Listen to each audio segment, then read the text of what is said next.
Muy buenos días, hermanos. Entonces, qué alegría poder compartir la palabra de Dios otro domingo más. Y ya llegando al final de la armadura del creyente, estas armas que hemos estado compartiendo hace ya 6 domingos, acerca de lo que Dios nos ha provisto para nuestras vidas, para poder luchar contra el enemigo. Estamos en una lucha, lo sabemos, lo tenemos bien en claro. Y hoy nos tocaba la última de estas armas, que es la espada del Espíritu. ¿Se acuerdan? La espada del Espíritu. Y esta última parte de la armadura la encontramos allí, lo que estamos viendo, Efesios capítulo 6. Vayamos allí, el versículo 17.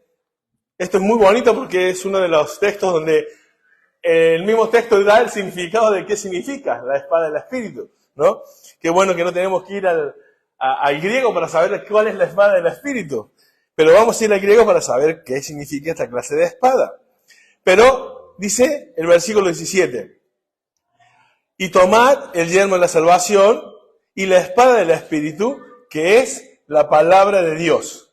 Y acá la característica de esta arma, querido hermano, de la armadura, es que es la única que se usa literalmente para tanto defenderte como atacar, ¿sí? Las otras armas de la armadura que tenemos como creyentes nos sirven para defendernos, ¿no? Protegernos.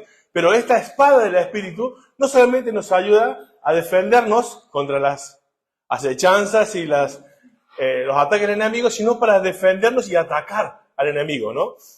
Ya vamos a ver por qué. Ahora, querido hermano, esta espada, como digo, al ser usada para defender como para atacar, no es la espada que va en el cinturón, no va puesta allí, es la espada que va en mano, que va siempre disponible para defender o atacar, ¿no? Y esta espada no se refiere a una espada de hoja larga, ¿sí? Vieron que en las películas que tienen el soldado una espada larga para que directamente mantenerlo a raya, ¿no? Lejos de ti al enemigo. Esta espada se refiere a una daga. En esta daga era de 15 a 40 centímetros como máximo. Es una daga de ataque y de protección, pero en la guerra cuerpo a cuerpo. Entonces, no estamos hablando de una espada larga, sino de alguna espada corta. Cuando tenemos la acechanza del enemigo cerca, ahí en la intimidad, ahí en la mente, ahí en la lucha diaria. Así que, primera característica de esta espada, querido hermano, es que es una espada corta, ¿sí? Ahora, esta característica que vamos a ver esta mañana, yo espero esta mañana ver el énfasis de la palabra de Dios y la importancia de las palabras en la Biblia. ¿Saben que ustedes recuerdan cuál es la palabra más usada como escritura o palabra de Dios en la Biblia? ¿Cuál es la palabra griega usada? ¿Ustedes saben cuál es? ¿Cuál es la palabra más usada? La palabra logos. La palabra, por lo general, en el griego logos, palabra, es la más usada en la Biblia. Pero aquí, ¿ustedes han escuchado alguna vez la palabra rema? ¿Sí? Sobre todo en un ámbito, no es de esta iglesia, sino en ámbitos pentecostales, se saben decir, yo tengo una rema para ti, ¿no? Y está diciendo, yo tengo una palabra para ti. ¿Por qué? Porque aquí, como vamos a ver en otro pasaje, se usa otra palabra para describir a la palabra de Dios. Es rema. Y esto significa que no es una palabra general, sino que es una porción específica de la palabra, ¿no? Porque eso se usa, desgraciadamente mal en muchos lugares, esta palabra rema. Cuando un hermano dice, yo tengo una rema para ti, y dicen cualquier cosa que no está en la palabra. No. Si usamos una rema, o sea, una porción específica de la palabra de Dios significa. Entonces yo voy a mi hermanito y le digo, Jairo, tengo un rema para ti. Y te voy a dar una porción de la escritura específica que te sirva para esa circunstancia que estás pasando. Que Dios me ha hecho recordar y te la quiero compartir. Eso es rema en la Biblia. Una porción específica de la palabra, ¿sí? Entonces, ahí la palabra que dice, y esta es la palabra del Espíritu, ¿no? Que es la palabra de Dios. Ahora, fíjate que es la espada del Espíritu. Saben que en la época de la Reforma, al final, se le llamó el libro, a la Escritura, el libro del Espíritu. Porque fue inspirada, como bien dijo en el comienzo el hermano Iván, es inspirada por Dios, ¿no? No fue una invención humana, no es de interpretación humana, es dada por el Espíritu Santo, ¿no? Así que, qué hermoso que podamos entender que esta palabra que vamos a usar en la guerra espiritual es una porción específica de la Escritura para la guerra, querido hermano. Y vamos a ver la importancia de eso porque tenemos que conocer la palabra de Dios. ¿Amén? ¿Sí? De manera completa. Tenemos que predicar todo el consejo de Dios. Pero en la guerra espiritual vamos a ver que la palabra de Dios no solamente nos dice conozcan la palabra, sino conozcan porciones específicas de la palabra para ser usada en la guerra espiritual, en la guerra diariamente. ¿Amén? Ahora, cuando nos viene una tentación, nos viene un problema, nos viene una acechanza, no se trata de la espada larga que andamos así, a veces que el diablo se nos acerque. No. Está hablando de que cuando venga, yo le doy justo.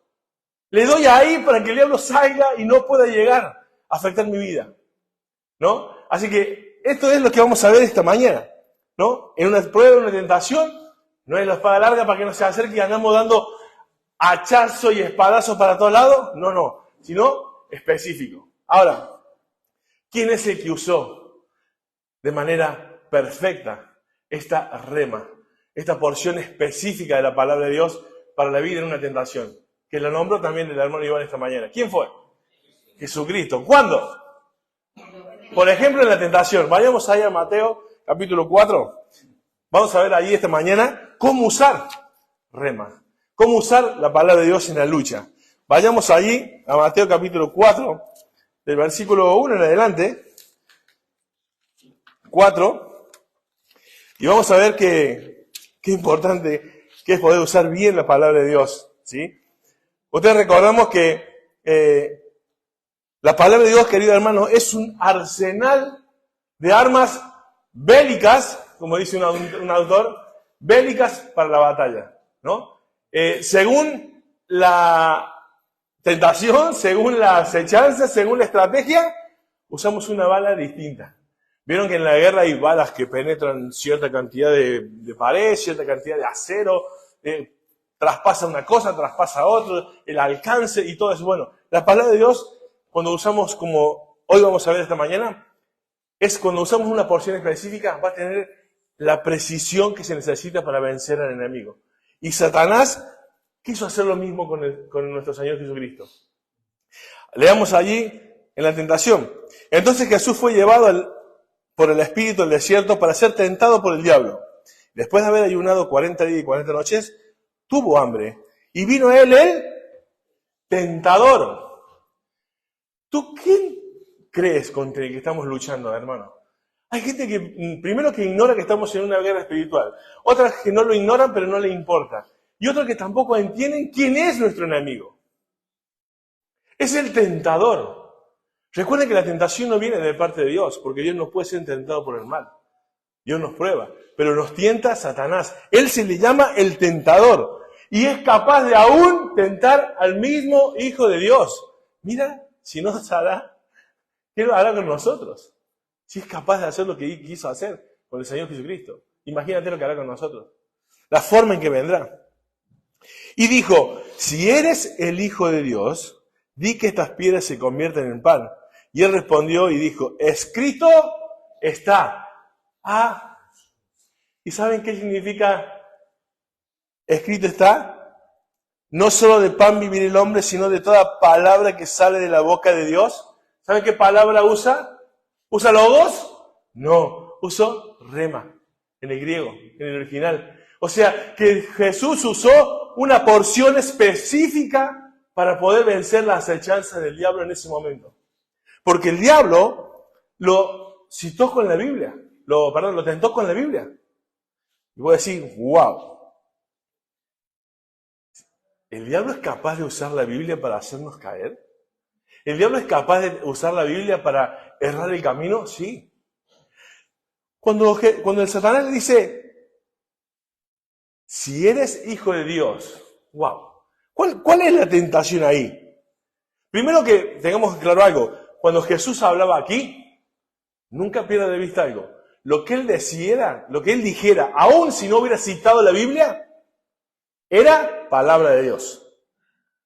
Pero para que vean la importancia de lo que estamos estudiando, que él, a pesar de que su palabra hubiera sido la palabra de Dios, él cita de manera específica la palabra de Dios para vencer al enemigo. Así que, querido hermano, no se trata de conocer toda la Biblia, sino de conocerla bien, de citarla bien a la palabra de Dios. Porque ya vamos a ver mucho más adelante que hay muchos que hacen que citar la Biblia, pero no la citan bien. Aún Jesucristo, teniendo la potestad de ser la palabra de Dios y de cuando Él hablara sin citar un texto, ser palabra de Dios, Él citó la Biblia de manera específica. Por eso el enemigo lo vamos a vencer por medio de la palabra, no por nuestra capacidad, no por nuestro conocimiento, sino por citar correctamente la palabra de Dios en el momento específico. Amén.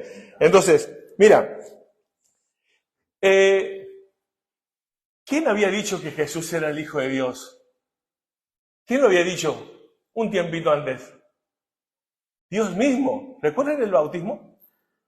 El Espíritu Santo desciende en forma de paloma y se escucha una voz del cielo que dice: este es mi Hijo amado en quien tengo complacencia. A Él oí. Querido hermano, ya Jesús no tenía por qué andar demostrando que era el Hijo de Dios, porque Dios ya lo había revelado que era el Hijo de Dios.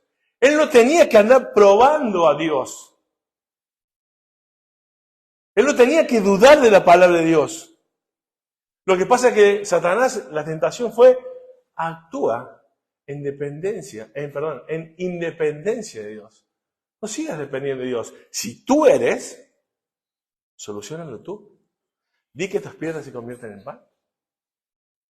¿Te das cuenta que la tentación del diablo llegó de manera perfecta en el momento justo y con algo lógico y simple? Lo que le dijo el Satanás a Jesús fue algo lógico y simple. A ver, si tú eres el Hijo de Dios, simplemente con lo que digas, cambia tu situación. Y Jesús le dijo: no solo de pan vive el hombre, sino de toda palabra que sale de la boca de Dios. Querido hermano, ¿cómo resolvemos nuestros problemas?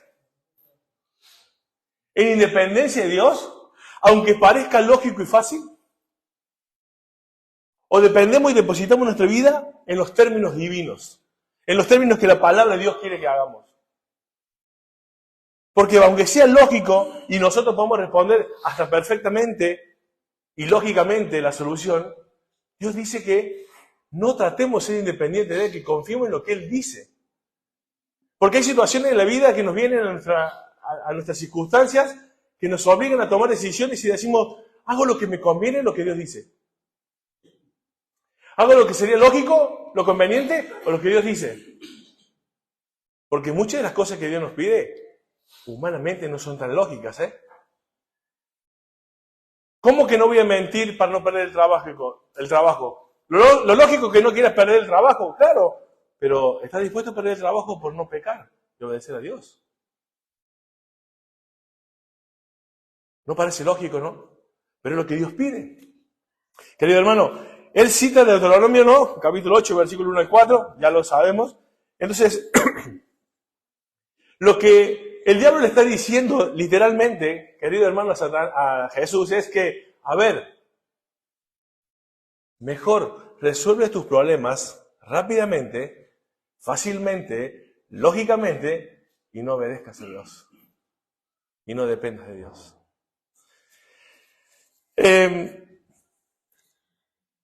En las situaciones terribles de la vida, son ahí cuando son probadas realmente nuestra fe. Porque cuando las cosas son pequeñas circunstancias, es muy fácil obedecer a Dios, ¿no? Porque no cuesta tanto. Pero cuando son situaciones difíciles, terribles, como Jesús, que tener hambre de 40 días y 40 noches. O sea, había una solución fácil y lógica. Pero sin embargo, en nuestra vida, muchas de las situaciones que ni siquiera llegan a ser terribles, pero estamos tan acostumbrados a satisfacernos a nosotros mismos sin obedecer a Dios. Todo pasa por nuestra satisfacción, todo pasa por nuestra conveniencia, todo pasa por nuestro egoísmo. Esta mañana escuchaba una reflexión acerca de la persecución.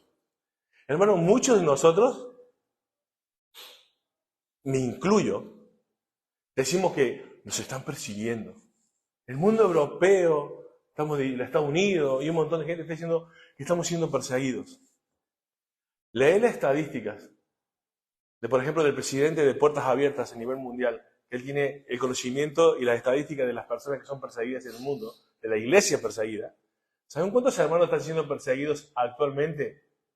Perseguidos. No como nosotros que llegamos y nos podemos parar en la puerta de nuestra iglesia y quedarnos una hora hablando con un cartel que dice Iglesia Cristiana. ¿Saben cuántos son? 360 millones de hermanos. Que muchísimos millones están en la cárcel. Tú estás aquí calentito. Estoy yo aquí calentito. Y somos capaces de decir que somos perseguidos y que hay cosas que decidimos no obedecer a Dios porque estamos en persecución. Nos están dando con un caño. No podemos decir ciertas cosas. Imagínate que le escuche uno de nuestros hermanos que está lastimado, sangrando por las heridas en las cárceles, por hablar de la palabra de Dios. Y que escucha que nosotros aquí, en esta situación, decimos, estamos siendo perseguidos y por eso es que a veces no vengo a la iglesia, por eso a veces no quiero perder el trabajo, es por eso que a veces no. Querido hermano, estamos muy centrados en nosotros mismos. Realmente acá no tenemos lo que se llama persecución. Acá tenemos libertad. Podemos repartir folletos. Podemos hacer un montón de cosas. Entonces, muchas de las situaciones que a nosotros nos parecen terribles es porque estamos pensando tanto en nuestras satisfacciones, en nuestras comodidades, cuando no entendemos lo que significa que hubiéramos sido perseguidos por el Evangelio, sufrir por el Evangelio. Así que, hermano, creo que esta situación de terrible tentación no la estamos viviendo ninguno de nosotros, como para no obedecer a Dios y satisfacer nuestras necesidades, nuestros deseos. Por ejemplo, ¿qué ocurre? Te doy una aplicación, vamos a aplicar un poquito esto. Estos son los primeros versículos. Tenés 24 años, no llega el novio, estás en la iglesia. Pongo un ejemplo que no pasa aquí, porque no hay, acá ya hay varios casados ya, pero llegan 24, 27, 28 años, llegas 30 años y el Señor no me manda a nadie. ¿Qué pasa acá? Y una vocecita te dice, ¿vas a seguir esperando que el Señor te meta un cristiano en la iglesia? Que te vas a quedar para vestir santo, no sé cómo se dice en otros países, pero en mi país dice, uy, tú ya vas a vestir santo si sigues así. 30 años, 32, 37, lo que sea. Y viene, pero a ver, resuélvelo tú. ¿Qué vas a seguir esperando en Dios? ¿Vas a vestir santos? Aparte, bueno, ¿tienes fe? Se va a convertir. Tráelo, júntate con un impío, un incrédulo, entonces se va a convertir. Porque recordá que la tía Clotilde, te acordás de mi tío Marianito, te acordás del tío César, ellos se casaron desiguales y mirá, después llegó el Señor. Claro. Y confiamos en una soberanía de Dios, misericordia de Dios, que no conocemos toda, porque no conocemos toda la voluntad de Dios para nuestras vidas, y obedecemos el mandamiento confiando en la misericordia de Dios. Después tenemos matrimonios de 30 años que son un desastre, sufriendo por no haber obedecido a Dios en el momento que tenías claro el mandamiento de no unáis en yugo desigual. Pero vos quisiste solucionar tu problema y no esperar en Dios.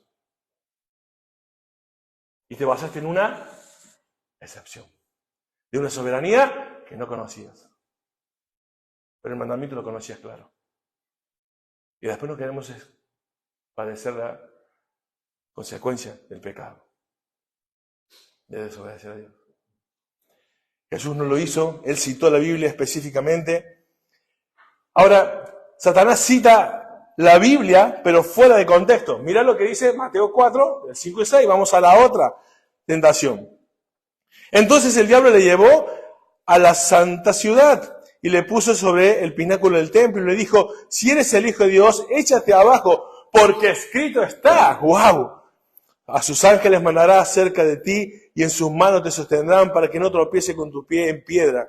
Jesús le dijo, escrito está también, no tentarás al Señor tu Dios. Allí, Satanás no solamente recitó un texto de Deuteronomio, sino también siguió avanzando en el Antiguo Testamento y citó el Salmo 91. Obviamente fuera del contexto. Jesús responde realmente, Deuteronomio 6:16, para los que están anotando, la verdadera interpretación de las Escrituras, porque interpreta las Escrituras con las Escrituras. Y acá hay algo muy importante, querido hermano, este principio de la hermenéutica, que la Biblia se interpreta a sí mismo. Y como dice el Salmo 119, versículo 160, la suma de tu palabra es la verdad. Y yo agregaría, no al texto, sino a este versículo, una frase que lo tenemos que llevar en la cabeza, por favor. Es, la suma de tu palabra es la verdad. No es tu palabra y mi experiencia. No es tu palabra y lo que dice un libro humano. No es tu palabra y lo que dice el mejor libro cristiano que leas. No es tu palabra y lo que diga John MacArthur. No es tu palabra y lo que dice Sproul. No es cualquiera que quieras poner el nombre al lado. El más sabio de la iglesia ni tu pastor. Es la suma de su palabra, es la verdad. Y no estoy despreciando los consejos, no estoy despreciando los buenos libros, pero todo eso tiene que ser pasado por un filtro, que es la palabra de Dios. Si pasa el filtro, amén, hágale caso, es un buen consejo. Está basado en la Escritura. Pero si no, no. Jesús cita la palabra de Dios y la suma puede hacerse entender que no deberás tentar al Señor. No tentarás al Señor tu Dios. ¿Cómo te atreves, querido hermano, a poner en prueba a Dios? No estamos para ponerle a prueba a Dios, estamos para creerle a Dios. No tengo tiempo para hablar del texto que dice, probad y veréis cómo derramo bendición en los cielos, abriré la puerta. No tengo tiempo para ese texto. Estúdialo, tú te das cuenta que ese texto no está hablando de que tú vas a hacer que Dios haga lo que tú quieras para probarte que Él es Dios. Yo tengo un texto para probarte quién es Dios. Vamos a Daniel capítulo 4, versículo 35. Daniel 4, versículo 35. Acá hay un texto que te prueba quién es Dios y quién eres tú y quién soy yo. 4:35 de Daniel. Dice allí la palabra de Dios.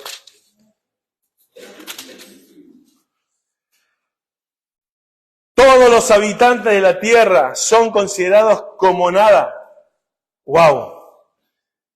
Y Él hace su voluntad en el ejército del cielo, los ángeles.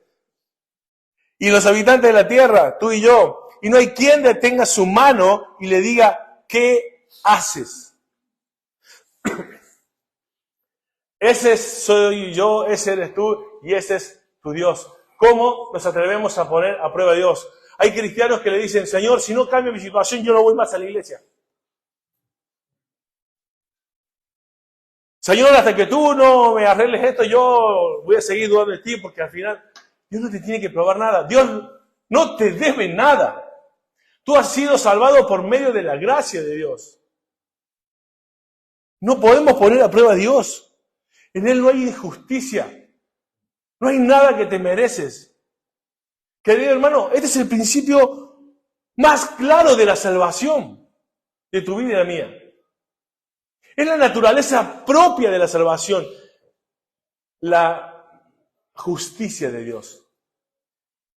Dios jamás comprometió ni negó ninguno de sus atributos naturales para salvarnos. Él usó la misericordia, jamás fue injusto.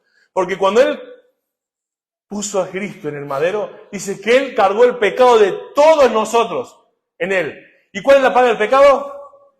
La muerte. Dios no fue injusto. Dios siempre usó la justicia para salvarnos. ¿Por qué? Pero no lo usó contigo. Él bajó la mano con su Hijo. Y Él siguió siendo justo. Jamás fue injusto. Sino que usó misericordia con vos y conmigo. Él no comprometió ningún atributo propio, natural. Porque Él no puede negarse a sí mismo. Porque en Él no hay sombra de variación. Porque Él no cambia. Porque Él no miente. Porque si cambiara uno de sus atributos naturales para hacer otro, dejaría de ser Dios, que es perfecto. Así que la naturaleza real de nuestra salvación es que Dios nunca dejará de ser Dios. Por eso podemos confiar en nuestra salvación, porque Él no cambia. Porque Él dice que nos dio vida eterna en Cristo. Porque Él dice que todas estas cosas que se escribieron para que sepamos que tenemos vida en Cristo Jesús. Por eso podemos llamarnos hijos de Dios. No por merecimiento, sino porque Él cargó el pecado, en Él, en Cristo, cargó el pecado de todos nosotros.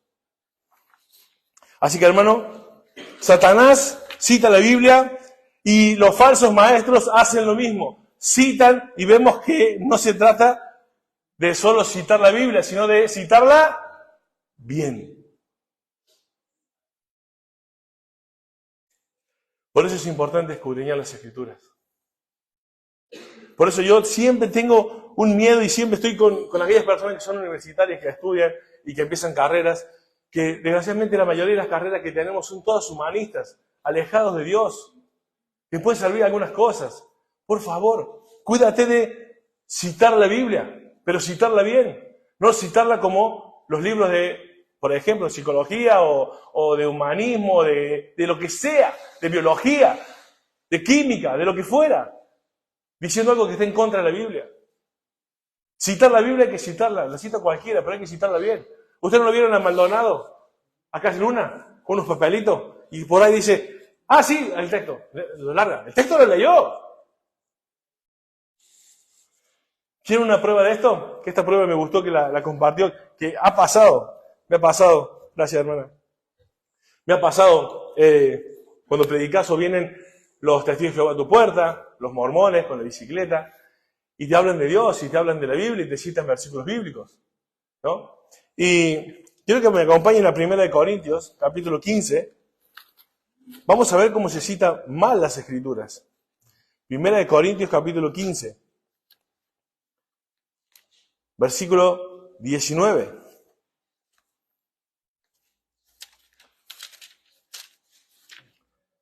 ¿Lo tiene allí? Viene un testigo de Jehová y te dice, ¿tú eres cristiano? Tú le dices, sí. ¿Tú crees en Jesucristo? Sí. Buah, pobre de ti, te dice. La verdad que me das lástima. Voy a decir, ¿cómo? Sí, ¿que no has leído tu Biblia? Mira lo que dice 1 Corintios 15, 19. Si en esta vida solamente se espera en Cristo, somos los más dignos de conmiseración de todos los hombres. ¿No lo dice la Biblia? Que si solamente esperamos en Cristo, somos dignos de lástima. ¿Y cómo se cita bien la Biblia? Con el principio de hermenéutica que les comenté recién. ¿Qué dice el contexto? ¿Qué dice el versículo anterior y el posterior? No, te dicen, no. Ahí la Biblia dice que si vos crees en Cristo, sos digno de lástima. Sos un miserable. No dice eso el texto. El texto dice antes otra cosa y después dice otra. ¿Y qué dice el texto anteriormente? El versículo 17. Y si Cristo nos resucitó, vuestra fe es vana. Aún estáis en vuestros pecados. Entonces también los que durmieron en Cristo perecieron. Si en esta vida solamente esperamos en Cristo, somos los más dignos de consideración de todos los hombres. Mas ahora Cristo ha resucitado a los muertos. Primicia de los que durmieron es hecho. Gloria a Dios. No es así.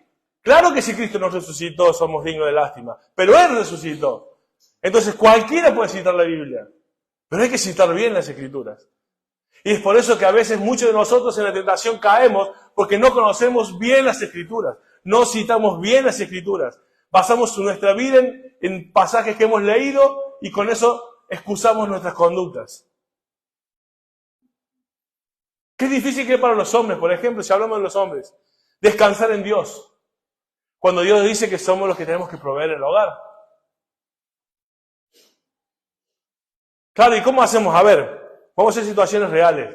Yo soy de los que hablan de cosas reales, que nos pasan a todos. El hombre estamos ahí luchando como hombres para ser proveedores de nuestro hogar, ¿no?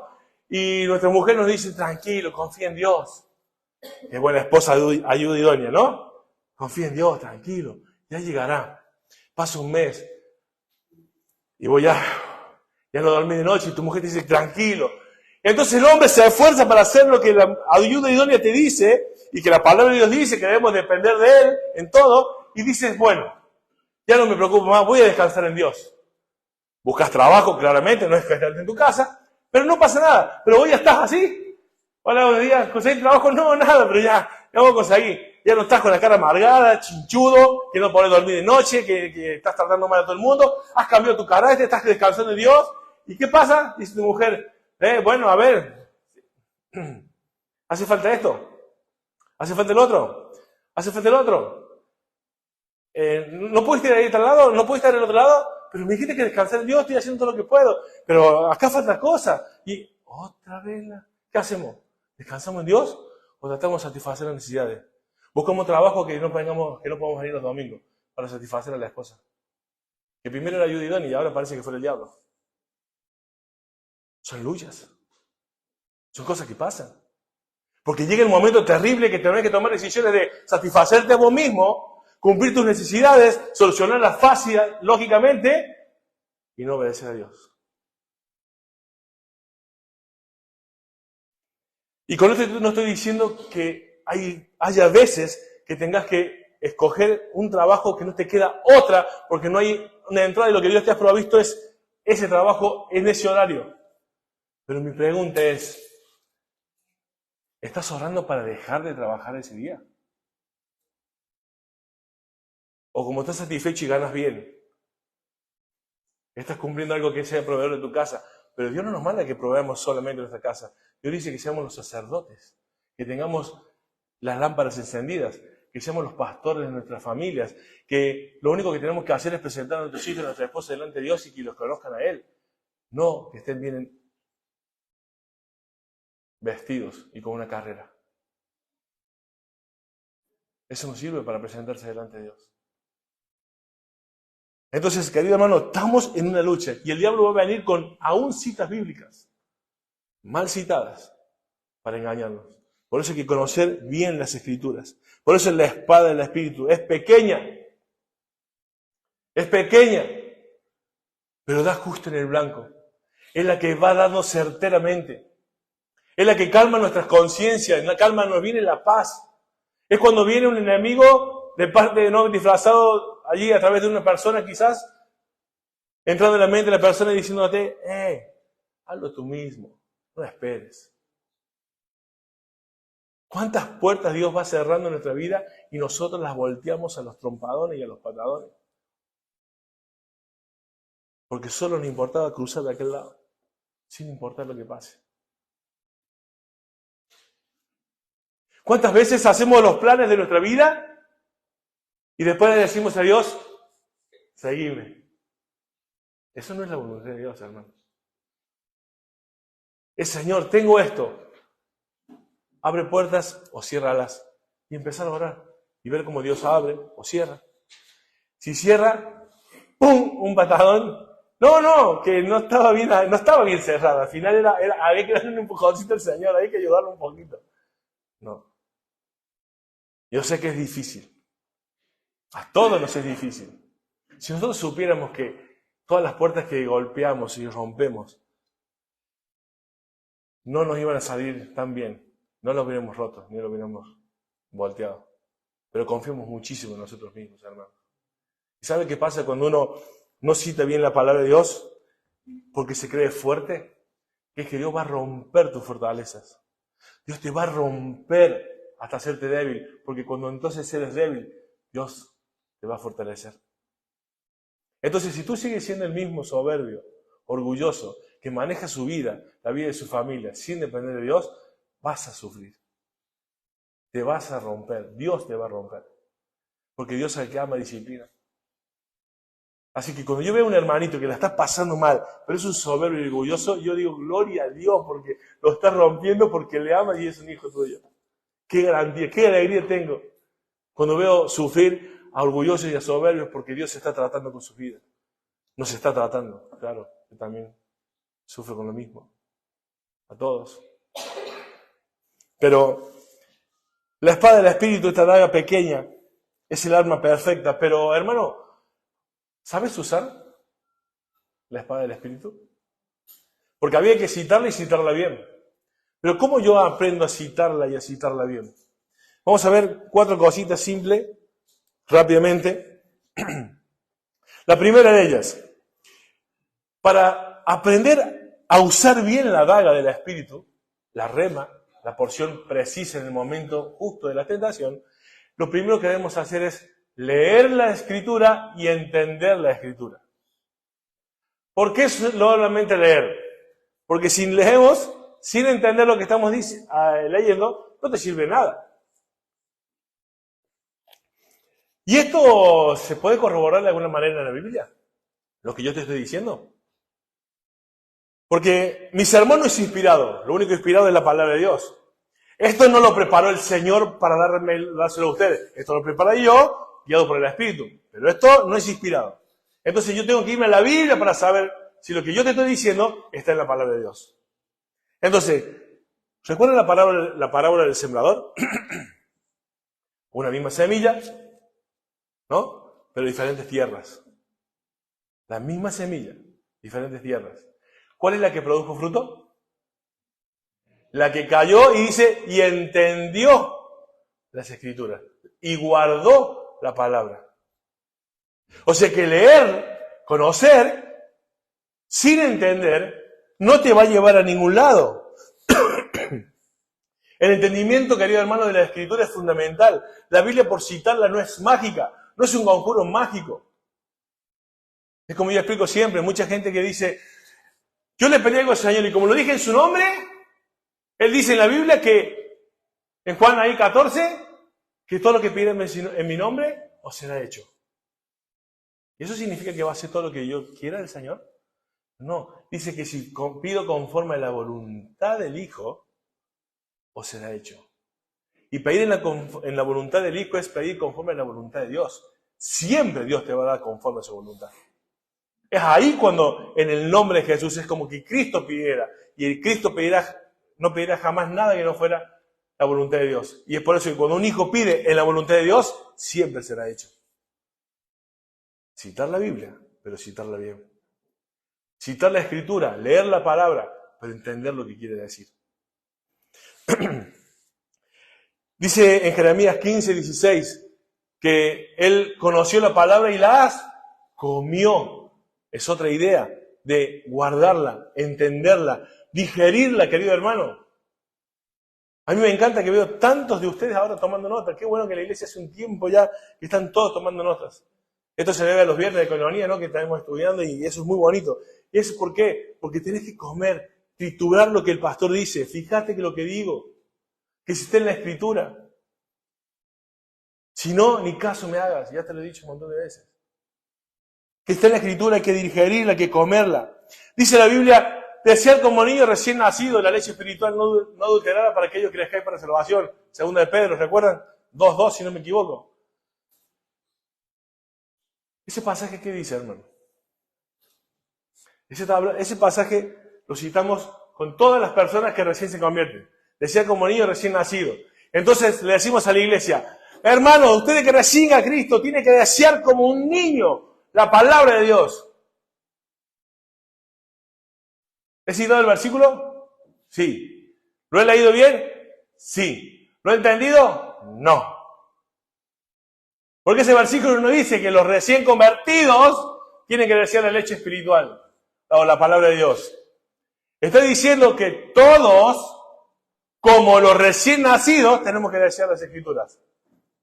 Cuando tengas 30 años en el Señor, o uno. Citarla bien. Leerla y entenderla. Es lo primero que tenemos que hacer para saber usar la espada del Espíritu. Leer y entender las Escrituras. Hermano, otra cosa que hacemos. Hermano, ¿por qué no vienes ya a la iglesia? ¿Por qué no estás comprometido como antes? ¿Por qué, hermano, tú ya, o sea, no te importa esforzarte un poquito y llegar a horario? Encima cuando te acomodan en la silla no te gusta el lugar que te dieron. Vení temprano y te pones donde quieras. Después la gente tiene que acomodar. Hermano, ¿sabes qué me contestan algunos? No, es que, como dice Apocalipsis, una de las iglesias, como le dijo Jesús, es que he perdido el primer amor. ¿Has citado la Biblia? Sí. ¿La citó bien? No. ¿Cuándo dice que el primer amor se debe a una situación de un recién convertido.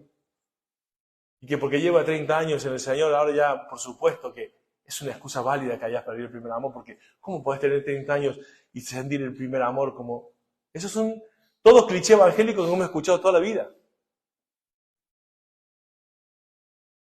Yo tengo 31 años en el Señor y tengo más pasión y más amor que cuando recién me convertí, porque ahora conozco más de Dios. O sea que el problema de tu pérdida de amor no es que estás citando un versículo explicado por los evangélicos, es que no estás conociendo a Dios, estás leyendo las Escrituras sin entenderlas. Porque si las entendieras, cada día estarías más enamorado de Dios.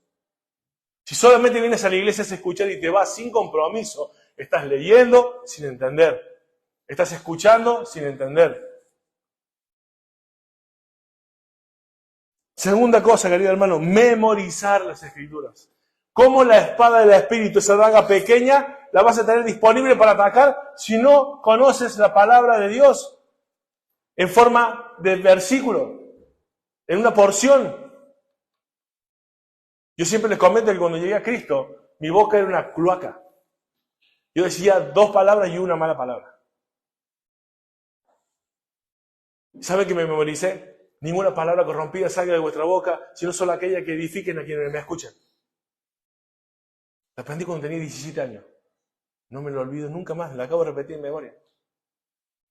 Ya tengo 40 y casi 50. Me falta una semanita. He memorizado la Escritura, ¿para qué? Para no pecar contra ti. En mi corazón he guardado tus dichos para no pecar contra ti. La espada, para saber usarla hay que leer y entender, pero también hay que memorizarla, porque una de las funciones del Espíritu Santo que hemos hablado los viernes en Koinonia es que nos guía a toda verdad, pero si no conocemos la verdad, ¿a qué guía nos va a guiar? ¿A qué verdad, nos va a guiar el Espíritu, si no la conocemos? Así que memoriza la Escritura. ¿Cuánto hace que no memorizas la Escritura? ¿Cuánto hace que no memorizas un texto? 2 versículos, 3 a la semana, memorízate.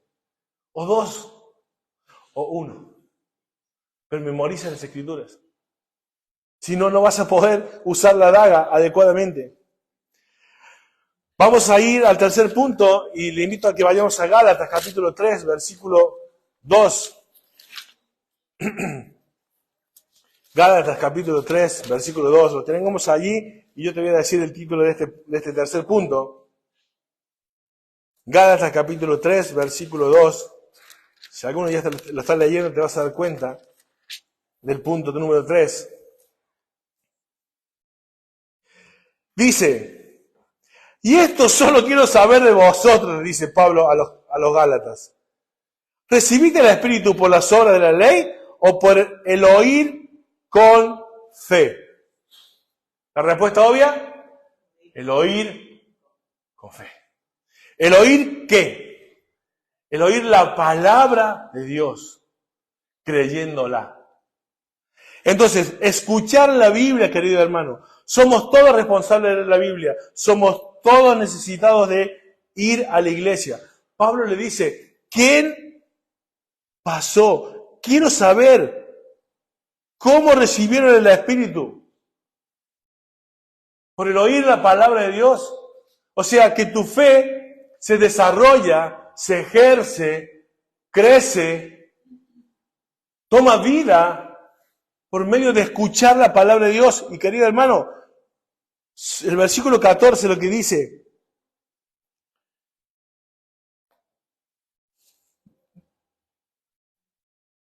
para que en Cristo Jesús la bendición de Abraham alcanzase a los gentiles a fin de que por la fe recibiésemos la promesa del Espíritu. Todas las promesas del Espíritu, de la palabra de Dios, en el caso de ser como los descendientes de Abraham que está hablando aquí, se reciben por la fe. La fe, querido hermano, es esa posibilidad que vos y yo tenemos de conocer esa palabra de Dios, creyendo, porque no solamente cuando la fe habla, la Biblia dice fe, se está refiriendo a la fe íntima, sino al conjunto de lo que uno cree, ¿no? Cuando en Efesios dice una fe, un bautismo, un solo Dios, está hablando de la fe, el conjunto de creencias. Hermano, escuchar la Biblia, congregarse, ¿Quién no sabe de memoria Romanos 10:17? El oír viene por la palabra de Dios, ¿no? Pero ¿no viste lo que dice en un versículo antes?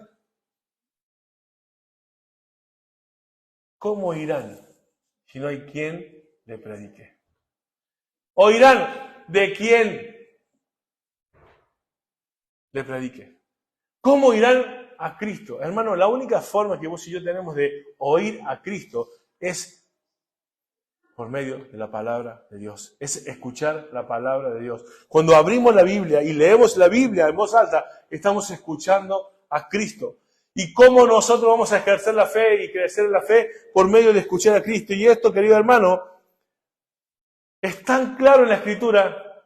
¿Cuál es una de las frases que Jesús le repitió a los fariseos, a los discípulos y a toda la gente dentro de su ministerio de los 3 años? El que tenga oídos para oír, que oiga. O sea que yo puedo tener oídos y no escuchar.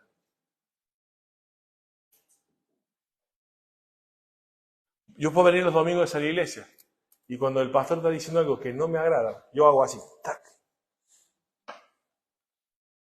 Yo puedo venir a la iglesia y estar viendo y escuchando la palabra de Dios y cuando algo no me gusta, hacer carita y ya sellar lo que estaba escribiendo y ya nada. Yo he visto, y esta vez es la única vez que creo que voy a poder decir, en esta iglesia, ver el disgusto de lo que el pastor está diciendo aquí en sus caras, cerrar lo que están escribiendo, ya no prestarme atención, y no solamente eso, molestar al cónyuge dándole la reflexión de lo que estoy equivocado, el pastor, y influenciar en el otro que está al lado.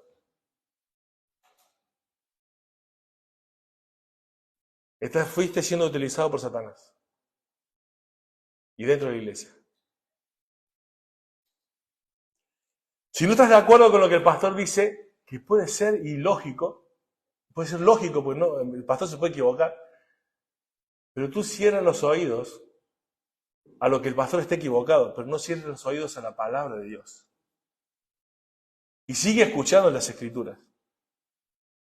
Y después habla con el pastor y ayúdale.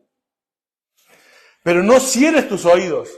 Los oídos que Dios quiere es que vayan creciendo. Que escuches a Cristo. Escuchar la Biblia es primordial, querido hermano.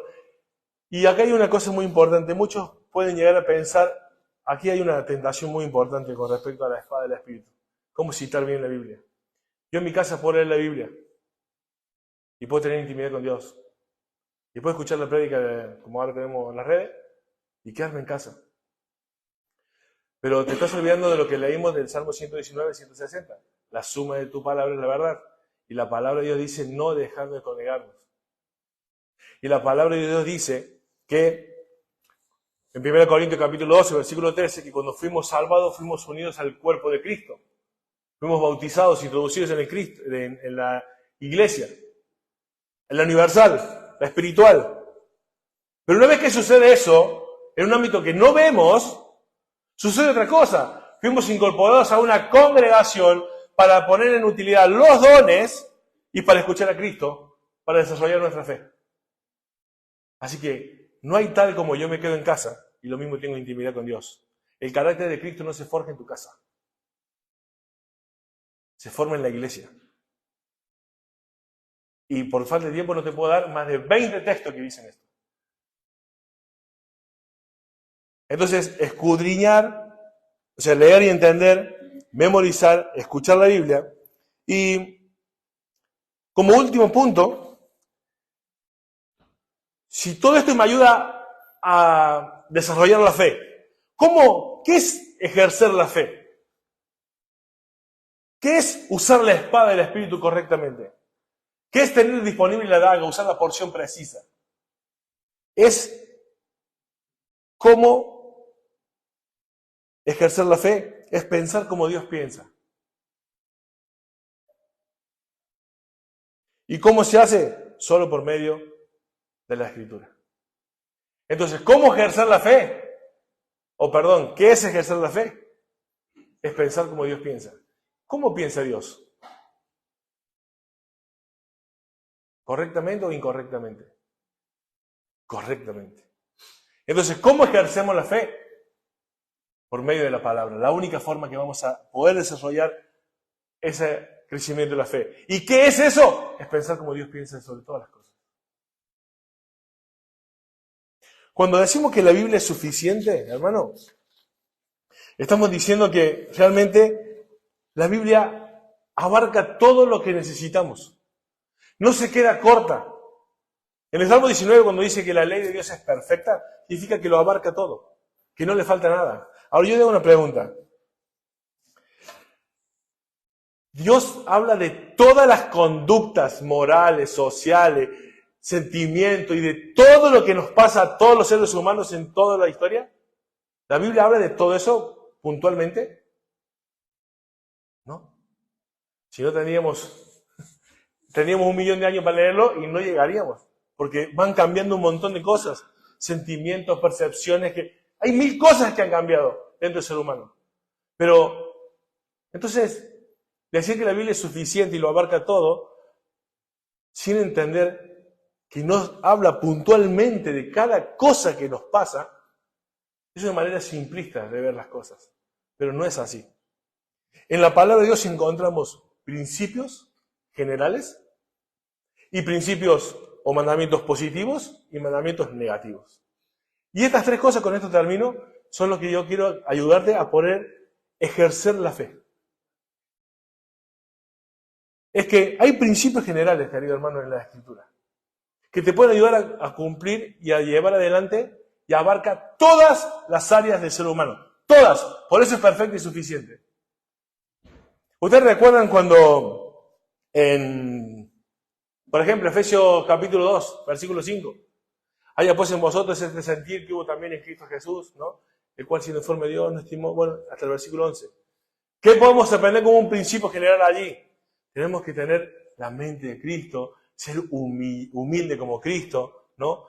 Sacarnos el orgullo, ser humilde como Cristo. Es un principio general, lo aprendemos. ¿Qué más?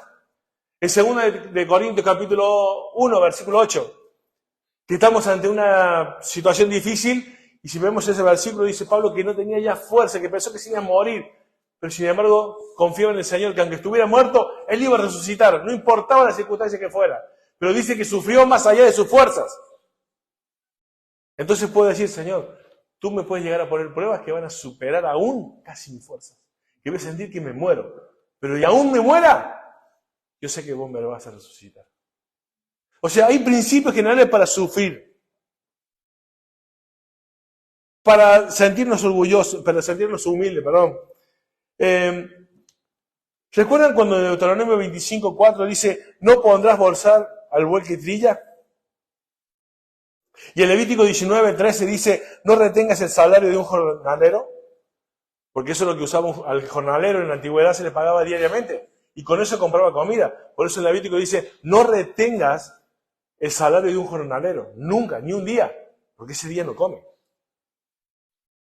¿No? Entonces voy a decir, hay un principio específico, ambos son específicos. No pondrás bolsar al buey que trilla, o sea, deja que el buey coma de lo que está trillando. Y no le retengas el jornalero el salario que es diario porque con eso come. Son ambos específicos. Pero Pablo, ¿qué hizo en el Nuevo Testamento? En 1 Corintios. Dice, no pondrás bolsar al buey que trilla, el obrero es digno de su salario. En Lucas, por ejemplo, lo dice así, literalmente citó Nuevo Testamento y Antiguo Testamento. Y Pablo en 1 Corintios, capítulo 9, lo usa ¿para quién? Para hablar de los pastores. ¿Ves? Un principio específico, ambos específicos, pero lo aplica como un principio general a los pastores. Pero ¿hay un versículo que diga, ¿se le debe pagar un salario a los pastores? No hay. Hay un principio general. El obrero es digno de su trabajo. Y el pastor es alguien que trabaja en la obra. Entonces ves que podemos aplicar un principio específico en la Biblia, que aunque no hable del punto que estamos tocando esta mañana, y si estuviéramos hablando del salario de un predicador, podríamos usar como Pablo usó la Escritura como principio general. Eso es citar bien las Escrituras y entenderla bien. Todo lo que nos pasa en nuestra vida, la Biblia lo puede abarcar, querido hermano, por los principios generales que encontramos en ella.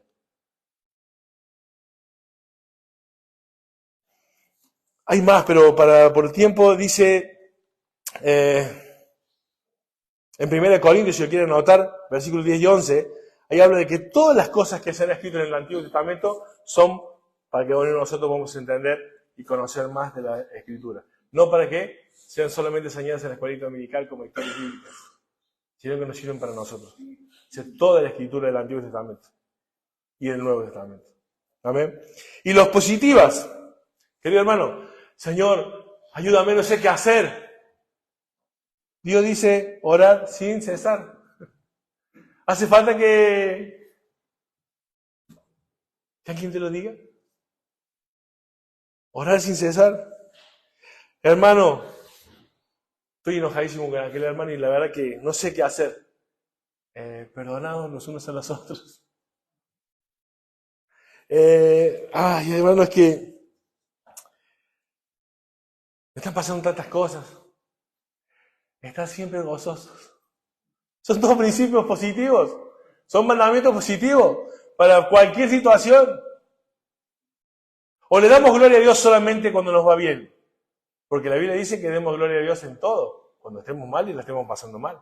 Y cuando estemos viendo una situación mala, gloria a Dios. Porque aunque no entiendo, dice tu palabra que es tu voluntad buena, agradable y perfecta. Bueno, yo no entiendo, pero Él dice que sí. ¿Y yo qué hago? ¿Soluciono mis problemas o le creo a Dios? ¿O lo pongo a prueba? Y para terminar, las negativas. Hay un texto que abarca las tres cosas. Un pasaje que es en Romanos 12, 17. Ese pasaje dice, no pagar mal por mal. Dice, vence el mal con el bien. Y dice, no seas vencido de lo malo.